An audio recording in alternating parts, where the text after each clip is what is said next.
थांबा, विषय माझे उद्या साहेब अजून झालेच नाही. भरपूर झाले, तुम्ही मगाशीच बोलले.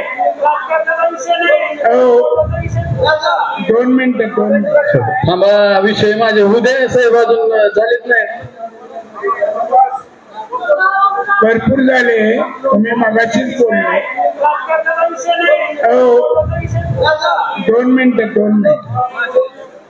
माझ्या प्रश्नाकडे जर दुर्लक्ष होत असेल तर मी हे जे PI साहेब वगैरे जे आहेत, DYSP साहेब, मी गुटखा उधळतो इथं, त्या गुटख्या विक्रेतेवाल्यांवर तात्काळ लक्ष देऊन त्यांना, हे तुम्हाला माहित आहे, सगळं माहित आहे, कोण गुटखा विक्री करतंय, कोण होलसेल आहे, हे सगळं माहित आहे. त्यांच्यावर कारवाई झालीच पाहिजे आणि माझ्या प्रश्नाकडे अजिबात कुणी दुर्लक्ष करू नये. माहिती द्या आता दुसऱ्याला. हॅलो, आता मला बोलून द्यायचं का नाही?